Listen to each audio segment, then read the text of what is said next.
Assalamualaikum dulu, gimana kabar hari ini? Semoga semua baik-baik saja ya. Untuk kali ini kita menampilkan partai catur antara Hikaru Nakamura melawan Khalid Marhan. Yang dimana di sini Hikaru Nakamura elonya itu 2816, sementara Khalid Marhan 2101. Oke, ada di Maritim Jazz Festival 2025. Yang dimana di sini dilaksanakan tanggal 13 Oktober 2025. Oke, kita langsung aja ya. Diawali dari E4, lalu dibalas dengan C5, ini Sicilian Defense, lalu dilanjutkan lagi dengan kuda F3, pion D6, pion C3, pion D5. Dari sini kita lihat Khalid Marhan mencoba untuk menguasai petak tengah dengan menyodorkan 3 pionnya, yaitu C5, D5, dan juga E6. Oke, ini Sicilian Defense, Delayed Alavin Variation. Oke, kita lanjutkan aja. Oke, pertukaran pion diterima oleh Hikaru Nakamura E5, lalu Menteri Hitam menerima pertukaran dengan pion E5. Pion putih D4 mengajak pertukaran kembali. Kita lihat lagi Khalid Marhan mengembangkan perwira dengan kuda F6. Ini ketika kita lihat ya tidak menutup kemungkinan akan menggerakkan kuda ke E4, ke G4, atau mungkin ke H5, lalu nanti dilanjutkan dengan F4 setelah kuda ke F6. Ini bisa juga dilakukan langkah alternatif, yaitu kuda ke E5. Tujuannya apa? Ya tentunya untuk memperkuat penyerangan, yang dimana untuk mengawasi petak F7, petak lemah, termasuk ke D7, termasuk juga ke C6. Oke, kita lanjutkan lagi. Oke, kita kembali ke langkah aslinya, gajah ke E3 untuk menguatkan posisi pertarungan pion antara C5 dengan D4. Lalu pion D4 dibantai oleh pion C5, lalu dibalas dengan pion dari C3. Oke, kita lanjutkan lagi. Skak. Nah, ini Khalid Marhan hitam mencoba untuk mengambil tempo skak, lalu ditutup dengan C3. Diperkuat oleh Menteri ke A5 untuk melakukan pertarungan gajah D2. Gajah D2 di sini untuk menguatkan kuda yang sudah diancam oleh Menteri dan juga gajah lawan. Maka di situ kita lanjutkan, hitam melakukan rokade, putih mengeluarkan gajah ke D3. Ini jelas sekali ya. Ini jelas sekali untuk melakukan rokade pendek bagi putih dalam waktu dekat ini karena raja sudah terancam. Lalu kita menyodorkan P6, tujuannya jelas, yaitu untuk melakukan piacento gajah ke diagonal putih, B7, atau kalau nggak gitu ke A6 gitu ya, untuk mencegah putih supaya tidak bisa rokade pendek. Oke, kita lanjutkan dulu. A3 masuk untuk mengusir gajah, dan gajah langsung menghabisi kuda C3.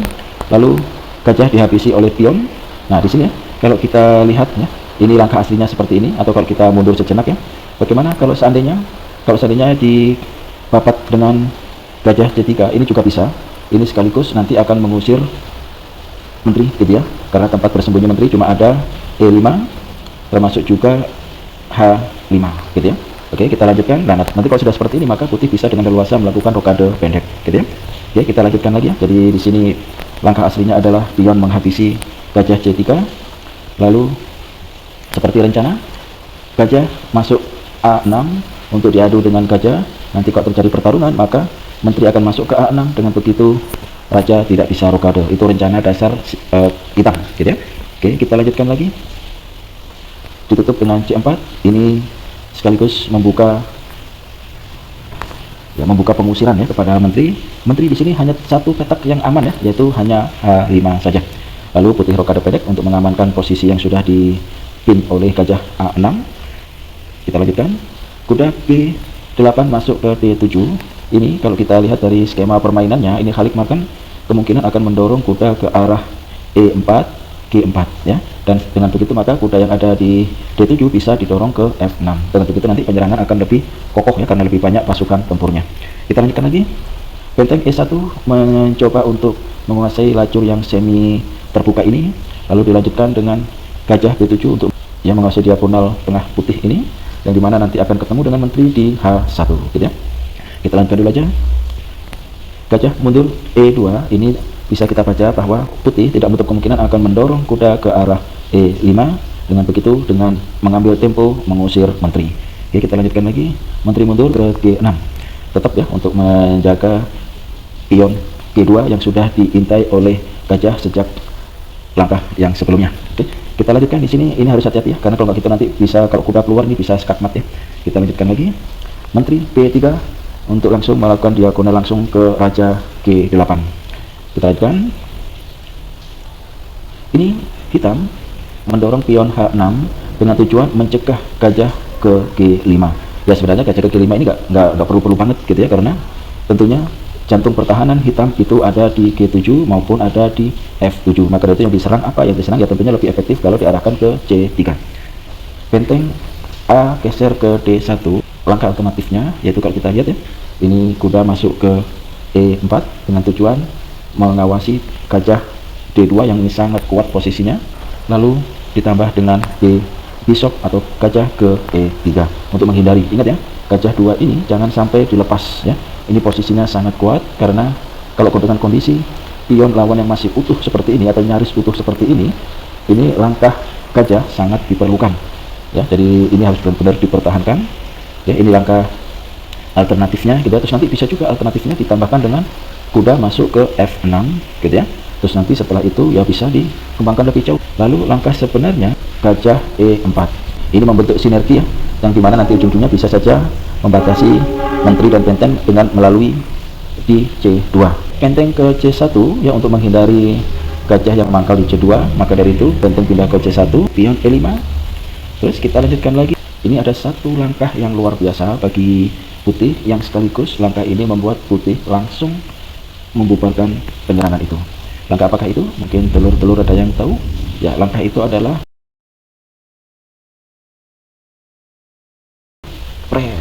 H4. Ini dikatakan langkah efektif karena apa? Karena langkah ini memaksa menteri yang dijadikan ujung tombak penyerangan itu harus bersembunyi dari ancaman perwira minor, karena tidak ada tempat bersembunyi lagi bagi menteri ya. Jadi maka dari itu tempat satu-satunya adalah H7. Nah, ini adalah awal dari redupnya serangan hitam dan langsung counter attack dilakukan. Counter attack yang pertama apa kira-kira? F3.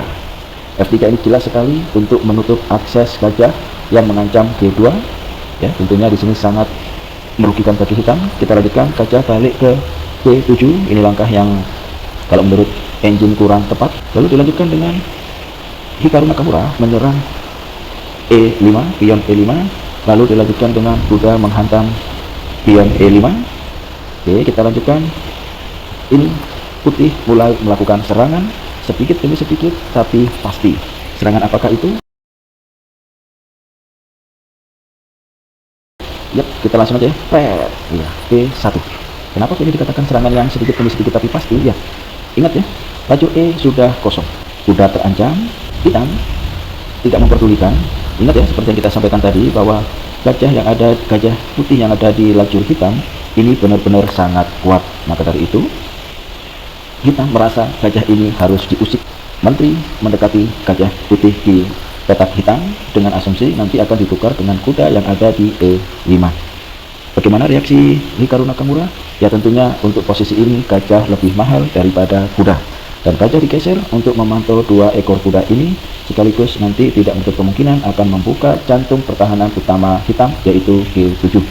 Kuda F6 bergeser ke D7. Tujuan utamanya jelas, yaitu membantu menguatkan kuda E5. Tapi ingat ya, sayang sekali ini benar-benar langkah yang tidak strategis. Ya dikarenakan apa? Ya tentunya kuda E5 dijaga oleh satu ekor kuda saja, sementara diancam oleh dua perwira lawan. Maka bagaimana dengan kondisi pion yang masih relatif tertata rapi seperti ini? Posisi gajah lebih kuat daripada posisi perwira minor lainnya. Maka dari itu Hikaru Nakamura melakukan langkah yang sudah tepat. Apa kira-kira? Tentunya membantai kuda ya. Kira-kira langkah apa yang dipakai terlebih dahulu? Ya tentunya adalah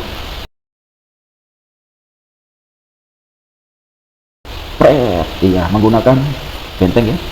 Kenapa benteng? Iya, ya ingat ya, ini posisinya sangat kuat ya, ini posisinya sangat kuat, jangan sampai hilang secara sia-sia.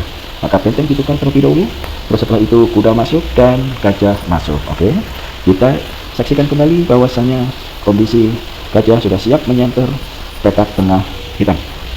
Lalu menteri hitam balik ke E7 untuk menjaga pertahanan kembali. Ini hitam sudah nggak punya pola permainan ya, sudah mulai agak sedikit geser karena tadi ya posisi menteri yang menguasai lajur G sudah terancam di skala lini. Maka tentunya ini Sudah, jadi hitam sudah nggak punya strategi yang mapan lagi untuk menghabisi lawan. Kita lanjutkan. Gajah mundur kedua, ini tujuan jelas untuk membuka akses menteri untuk bisa masuk dan menguasai lajur tengah karena kepiawaian dan kemampuan yang lebih kompleks bagi menteri. Kita lanjutkan. Menteri hitam ke-7 untuk menguasai petak kosong, kita bisa mendapatkan gambaran bahwa posisi putih lebih unggul. Bukan lebih unggul dari sisi materinya saja, tapi juga lebih unggul dari sisi penataan perwiranya, yang dimana perwira putih sudah siap untuk melanglang buana, baik itu menteri, gajah, gitu ya, termasuk juga kuda di sini, termasuk juga gajah putih. Nanti bisa digeser sedikit, maka bisa langsung menembak sentra pertahanan lawan. Kita lanjutkan dulu. Jelas ya, menteri putih bergeser ke C3 untuk melihat petak lemah G7. Ya, tentu ditutup ya dengan F6. Ini ada langkah alternatif yang bisa dilakukan oleh putih untuk menggembosi lawan. Langkah apakah itu? Ini cuma sekedar langkah alternatif saja, yaitu G6. G6 ini apa ya? Tentunya tujuannya adalah untuk menggarpu menteri ataupun benteng. Hikaru Nakamura menggunakan langkah yang lain, yaitu berupa C5. Hitam melakukan langkah blunder karena yang pertama, hitam posisinya kalah dari sisi jumlah perwira dan juga kalah dari sisi keaktifan perwiranya. Ada benteng yang masih belum aktif 2 ekor, dan ada gajah yang dari tadi memantau ini aktif termasuk. Tapi di sini hitam terbawa pancingan Hikaru Nakamura. Apa itu pancingannya? Ya, C5. Putih pasti menghantam menteri itu. Ya, karena selisih perwira yang lebih banyak ya, dan sekaligus lebih aktif. Lalu dihantam oleh pion C5, gajah ke E2. Tujuannya adalah untuk menguasai C4 ya, menguasai C4 dengan tempo skat, dan di sisi lain juga tidak mengizinkan pion C ini terus maju promosi. Benteng A ke C8, raja maju untuk menyelamatkan diri, masuk di sela-sela pertahanan raja berupa pion 3 ekor itu. Benteng F ke D8, lalu kuda F5, ini untuk melakukan garpu sekat sekaligus dapat benteng.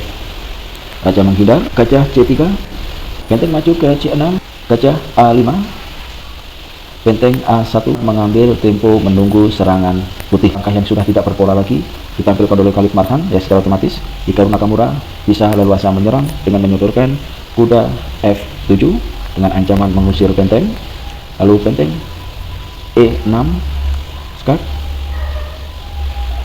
raja H7 jaga oleh gajah B3. Ingat ya, ini open ya, ini open. Nanti ketika kondisi saat yang tepat, maka kuda bisa keluar dan menggasak perwira lainnya. Kelihatannya yang digasak adalah rencananya benteng. Kalau tidak, segera dipindah. Khalid Marhan sudah melihat gelagat seperti ini, maka ya tentunya langkahnya ya strategis aja, yaitu B5. Oke, kita lihat ya, ini mulai dari beberapa langkah yang lalu. Ini hitam sudah tidak punya pola permainan yang jelas, hanya sekedar melangkah gitu ya. Dari sini ya putih melakukan serangan yang luar biasa, diantaranya tetap menjaga open sekat bagi raja H7. Lalu di sini ya hitam lanjutkan dengan coba adu gajah. Gajah mundur sedikit dengan tempo mengancam benteng A8. Benteng A8 pindah, nanti dengan rencana juga tidak menutup kemungkinan akan masuk ke B2. Kuda E7. Kuda E7 ini temponya adalah sekat dan dengan tujuan supaya raja bisa bergerak ke pojok, maka di situ akan diarahkan untuk tetap terjepit di posisi itu. Ya gitu ya, jadi ini ingat ya, jangan sampai ditutup ya, kalau ditutup bunuh diri, karena ya dengan mudah akan dihabisi oleh raja maupun kuda. Raja H8, benteng membabat habis pion C5. Di sini ada perwira yang terancam 2 kali, sementara dijaga baru 1 perwira saja. Lalu bagaimana? Ya tentunya kita lihat hitam mencoba mengambil tempo skat untuk menggertak lawan. Raja maju begitu saja, tidak terlalu beresiko. Hitam menggertak putih dengan adu gajah. Ada satu langkah strategis bagi putih menghentikan pasukan satu dipisah dengan pasukan mayoritas. Bagaimana caranya? Ini langkah yang strategis dan sekaligus membunuh satu pasukan hitam sehingga tidak bisa ngapa-ngapain lagi. Iya, B4. B4 ini tidak hanya sekedar mencoba untuk mengancam benteng hitam nantinya, tapi yang tidak kalah pentingnya adalah menghentikan akses dengan para bidak yang ada di pertahanan raja. Jadi ingat ya, jadi ini maju sendirian, lalu aksesnya ditutup dan udah nggak ada tempat lagi untuk bersembunyi kecuali E2, dan itu pun juga nggak ada yang membahayakan. D7 ya, hanya beginilah serangan Khalid Marhan, tidak ada pola penyerangan yang greget. Nah, gitu ya. Kita lanjutkan lagi. Kuda lari, skak. Ingat ya, ini posisinya sangat berbahaya. Kalau raja masuk ke H7, maka ya secara otomatis kuda akan masuk ke F8, mengambil tempo skak dan benteng mati, gitu ya. Oke, ini sangat merugikan hitam, langsung G8. Oke, hati-hati ya. Jadi ini benar-benar langkah yang sangat strategis, dan tentunya nanti kalau di skak lagi, maka giliran ya gajah hitam yang akan bekerja untuk membatasi langkah raja hitam. Oke, kita lanjutkan lagi. F5 untuk mengusir benteng yang ada di D7 ya, harapannya supaya keluar dari rank 7 ini. Dengan keluar dari rank 7, maka tentunya akan diisi oleh benteng putih yang ada di rank 7 nantinya, sekaligus membuka jalur supaya gajah putih di petak hitam bisa aktif kembali. Dan ingat ya, benteng tidak bakalan ke sini, tidak bakalan ke sini, juga tidak bakalan ke sini. Kok bisa ya? Ya, jelas nanti kalau ke F7 maka akan dihabisi oleh gajah ke E6, maka selesai. Maka dari itu, apa yang dilakukan oleh hitam ya dengan legowo menyerahkan rank 7 itu, dan dari sini sudah posisi sudah rank 7 sudah clear, tapi Hikaru Nakamura tidak ingin tergesa-gesa menguasai rank itu, maka tetap ya menguatkan penyerangan melalui pion, yang dimana nantinya tidak untuk kemungkinan akan masuk ke H5, benteng E8. Kita lanjutkan lagi, ini rencana awal tadi ya, benteng C7. Nah, ingat ya, ini benar-benar ingin membantai gajah B7, pion A7, termasuk mengawasi G7. Gajah menghindar ke A6, pion A7 tewas, sekaligus mengancam gajah A6. Gajah sembunyi ke F1 dengan tempo melakukan skak pada G2. Tapi ingat ya, skak ini tidak berbahaya sama sekali bagi putih, dan justru dengan kondisi yang seperti ini, ada satu langkah putih yang membuat hitam langsung menyerah. Langkah apakah itu? Langkah itu adalah pret, iya, F4. Kok bisa langsung menyerah? Kita coba ya, kita lihat rencana hitam adalah menghabisi G2. Sudah nggak bisa sekarang ya, karena sudah dijaga oleh kuda. Itu yang pertama. Yang kedua, para perwira hitam yang lainnya itu sudah tidak efektif dalam melakukan penyerangan. Sudah tidak efektif dalam melakukan penyerangan. Kok bisa? Ya, kita lihat misalnya gajah ini memang bisa bergerak leluasa, tapi ingat, gerakan itu tidak membawa berkah sama sekali bagi penyerangan maupun pertahanan hitam. Lalu yang berikutnya, raja sudah nggak bisa kemana-mana. Oke, nggak bisa kemana-mana, sudah tertutup ya, hanya H8 saja tempat untuk berlindung ya dari itu, karena ya jelas nggak mungkin, karena ini sudah dijaga oleh gajah putih di petak putih, sudah dijaga gajah hitam di petak hitam, begitu juga benteng menjaga rank 7. Terus yang berikutnya, kenapa kok hitam menyerang? Karena pertahanan pion 3 ekor ini secara otomatis tidak mungkin dibongkar. Kalau ini maju misalnya, maka langsung dibabat kuda. Kalau ini maju ya tentunya sudah bisa dibabat oleh gajah, dan sekaligus membuka rank 7 bagi benteng untuk lebih leluasa. Dan ini sama artinya juga dengan bunuh diri. Sementara benteng yang ada di E8 ini bisa bergerak, cuma nggak ada faedahnya, nggak ada manfaatnya, nggak ada berkahnya bagi hitam, termasuk juga sama seperti gajah ini tadi. Sehingga dari sini Khalid Marhan memutuskan untuk menyerah. Oke, ya, ini sekedar gambaran aja tentang bagaimana pertarungan Hikaru Nakamura melawan Khalid Marhan di tahun 2025. Oke, terima kasih atas perhatian telur-telur semuanya. Terima kasih ya. Assalamualaikum warahmatullahi wabarakatuh.